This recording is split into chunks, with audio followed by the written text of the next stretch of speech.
তাহলে self believe লাগবে। একটা লাইফের যদি 70-80 বছর একটা মানুষ জীবনে যদি বাঁচে, ওই লাইফের মধ্যে দুটো লেভেল থাকে একটা মানুষের লাইফে। দুটো লেভেলের মধ্যে তার জীবনে কিছু না কিছু করা উচিত, না হলে তারপরে আর কিছু করার থাকবে না। একটা মানুষের 70 বছরের জার্নিতে বা 80 বছর যদি বাঁচে, ওই 80 বছরের জার্নিতে দুটো লেভেল হয়। ওই দুটো লেভেলের মধ্যে প্রথম 15টা বছর মানে 5 বছর বয়সের থেকে জ্ঞান চলে আসে মানুষের মধ্যে। 5 বছর বয়সের থেকে মানুষের মধ্যে জ্ঞান চলে আসে। ওই প্রথম 15টা বছর মানে 5 বছরের পর থেকে ওই সময়টা কিছু করেছি কিনা, কোথাও লাগিয়েছি কিনা, ওই সময়টা কোথাও লাগিয়েছি কিনা। আজকে যত মানুষকে তুমি দেখতে হবে প্রথম 15টা বছরের মধ্যে তারা কেউ ওয়ার্ল্ড চ্যাম্পিয়ন হয়ে গেছে, কেউ ফেমাস হয়ে গেছে, কেউ আজকে দিনে দাঁড়িয়ে আজকে চেস চ্যাম্পিয়ন হয়ে গেছে। ওই সময়ের মধ্যে দাঁড়িয়ে আজকে ওয়ার্ল্ডের সব থেকে গ্রিন এজ মানে ইয়াং এজের মধ্যে চেস চ্যাম্পিয়ন হয়েছে আমাদের দেশে।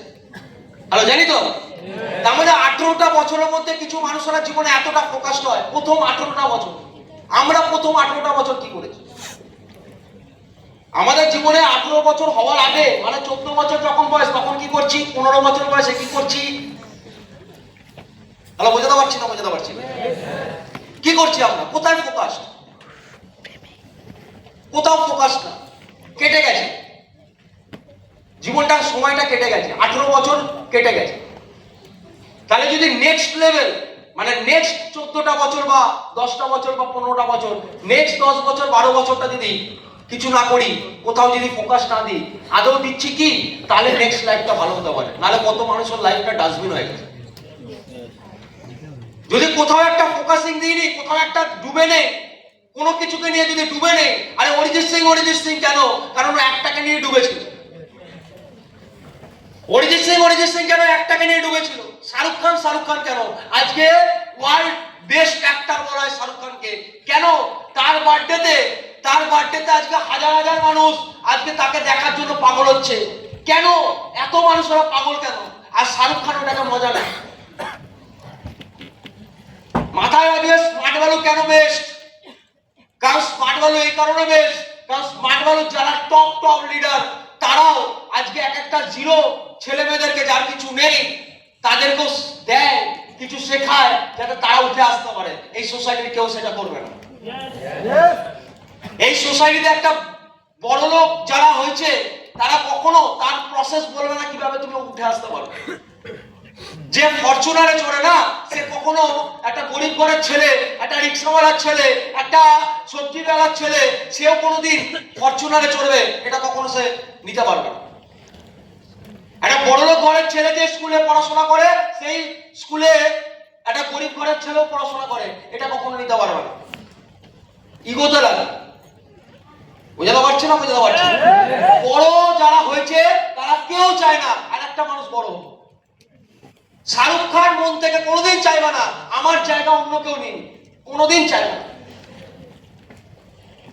একটা বিরাট কোহলি কখনো চাইবে না আমি বেস্ট হবো। বিরাট কোহলি কখনো চাইবে না ওই গ্যালারিতে বসে যতজন হাততালি মারছে, যতজন আমার পারফরমেন্স দেখে আমাকে হাততালি দিচ্ছে, তারাও আজকে এখানে এসে খেলুক, তারাও আজকে তার লাইফটাকে এরকম বানাক, তাদেরও অনেক ফ্যানও, কোনোদিন চাইবে না। তবে এইসব সেলিব্রিটি আমাদের সোসাইটির প্রচুর ছেলেমেয়েরা এদেরকে ফ্যান বানায়, এদেরকে ফলো করে। কাকে ফলো করছে? শাহরুখ খানকে। যে শাহরুখ খান ওই বাড়ির সামনে দাঁড়িয়ে ওই ভিড়ের মধ্যে সবাই চিৎকার করছে আর ওই চিৎকারটাকে শুনে মজা নিচ্ছে আর হাতটা নাড়াচ্ছে এইভাবে। আমরা সেই শাহরুখ খানের ফ্যান। যে শাহরুখ খান জীবনে কোনোদিন চাইবে না 10টা মানুষের জীবন চেঞ্জ হোক। শাহরুখ খান একটা জিনিসই চাইবে, এরা সব জনতা, এরা সব পাবলিক, এরা যাতে এই মূর্খ হয়ে থেকে যায়, এরা যাতে পাবলিক হয়ে থেকে যায়। কারণ এই পাবলিকরা যত আমাকে ফলো করবে, এই পাবলিকরা যত আমাকে লাইক দেবে, যত আমার মুভি দেখবে, তত পকেটে আমার টাকা আসবে। এরা সবাই মুরগি হয়ে থেকে যায়। কেউ জ্ঞানী না মানুষ, সবাই অজ্ঞানতায় নিজের জীবনটাকে শেষ করে দেয়। তাহলে একটা শাহরুখ খানের মধ্যে, একটা নরেন্দ্র মোদীর মধ্যে, একটা যে কোনো মানুষের মধ্যে ডিফারেন্স আছে স্মার্ট ভ্যালু লিডারদের চিন্তা ভাবনা। এরা চাইবে সবাই মুরগি হয়ে থাকুক, এরা কখনো চাইবে না এরাও উঠে আসুক, সবাই শিক্ষিত হোক, সবাই নলেজেবল হোক, সবাই গাড়িতে চড়ুক, সবাই আজকে লাইফটাকে কেউ চাইবে না।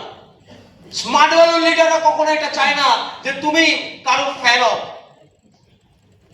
স্মার্ট ভ্যালু লিডাররা কখনো চায় না যে তুমি সারা জীবন স্মার্ট ভ্যালু লিডারদের ফ্যান হয়ে থেকে যাও।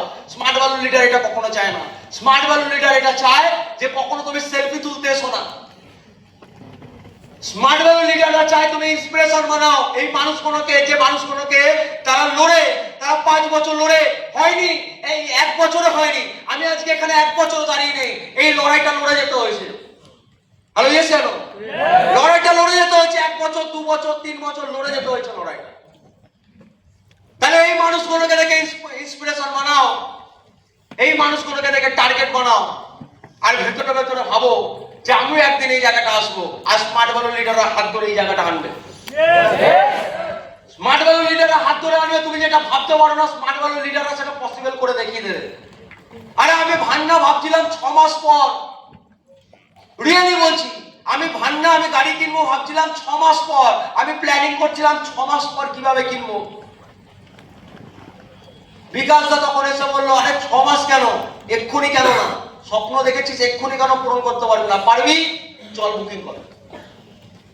তাহলে 6 মাস পর একটা মানুষ যে স্বপ্ন দেখছে, স্মার্ট ভ্যালু লিডাররা হাত ধরে বলছে 6 মাস না, এক্ষুনি হয়ে যাবে তোর এটা। এটা হচ্ছে স্মার্ট ভ্যালু লিডারদের চিন্তা ভাবনা।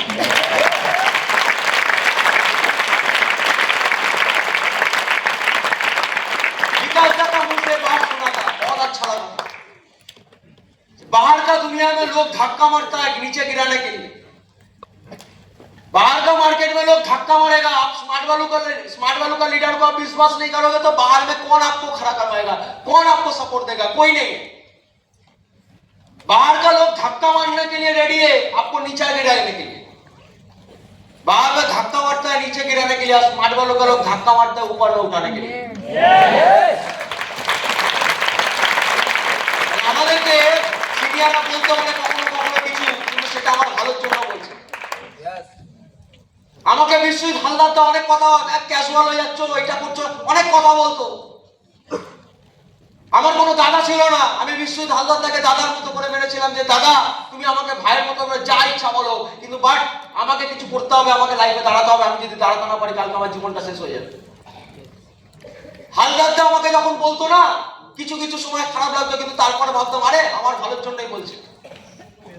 তাহলে ওই সিনিয়রদের কথাটা শুনে কাজটা করেছিলাম বলে, ওই সিনিয়রদের কথাটা শুনে চলেছিলাম বলে আজকে আমি আমার মা বাবাকে ভান্ডাতে চড়াতে পারবো। এর থেকে বড় খুশির কি দিন আছে? একই না? বাইরে মার্কেটে মানুষ ধাক্কা মারবে নিচে ফেলার জন্য, স্মার্ট ভ্যালু সারা হাত ধরে তুলবে। স্মার্ট ভ্যালু লিডাররা ধাক্কা মারবে সারা গাড়িটাকে, ধাক্কা মারবে হায়াবুসাটা নে, ধাক্কা মারবে ফ্ল্যাটটা নে, ধাক্কা মারবে সারা বাংলোটাকে। তোমাকে কোটিপতি বানাবে, তোমাকে কোটিপতি বানাবে। বুঝতে পারলাম না? বুঝতে পারলাম? তাহলে বিলিভ করতে হবে, বিলিভটা দরকার আছে। বিলিভ ছাড়া পৃথিবীতে কিছু হয় না। তুমি যত মানুষকে দেখবে তারা প্রত্যেকেই বিশ্বাস করেছে, তারা প্রত্যেকে জীবনে এই বিলিভটা করেছিল। তাদেরকেও মানুষ বলেছিল, মহেন্দ্র সিং ধোনি যখন জীবনে ডিসিশনটা নেয়, খড়গপুরে কোথাও না কোনো স্টেশনে টিটির চাকরি করতো, সেই সময় দাঁড়িয়ে ডিসিশনটা নেয় যে আমার লাইফ এইটা না। জীবনে না যারা অসাধারণ লেভেলে চলে যায় তাদের চিন্তা ভাবনা, তাদের আলাদা কিছু দৃষ্টিভঙ্গি থাকে। বাকিরা ভিড়ের পাঠ হয়। ছোটবেলায় মা বলতো পড়াশোনা কর, বড় জায়গায় যাবি, পড়াশোনা কর, বড় জায়গায় যাবি। পড়াশোনা করেছি, ভিড়ে মিশে গেছে।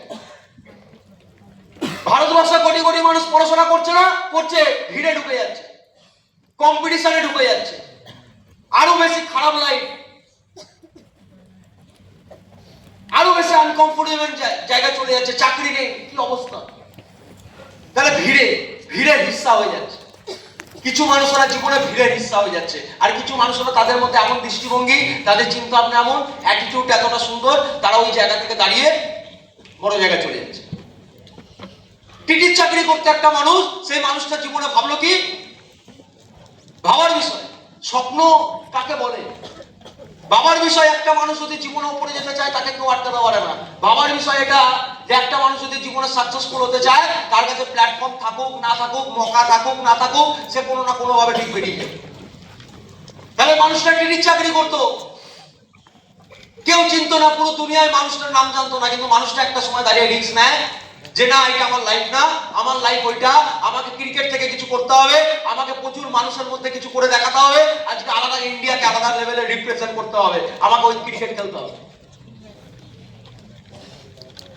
সবার চিন্তা ভাবনা কমন, সবার চিন্তা ভাবনা চাকরি করা, সবার চিন্তা ভাবনা কমন। আনকমন যখন কিছু ভাববে সমাজে প্রবলেম আসবে।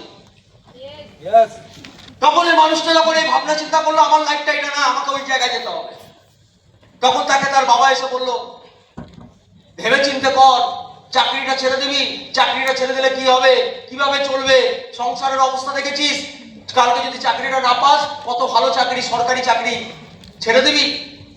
কালকে যদি কিছু না হয়, তুই ক্রিকেটে বলছিস ক্রিকেট খেলবি, কালকে যদি ওখানে কিছু না হয় তখন কি হবে? কিছু যদি করতে না পারিস, কালকে যদি চান্স পেলি, চান্স পাওয়ার পর যদি খেলতে না পারিস, কত রকমের কথা।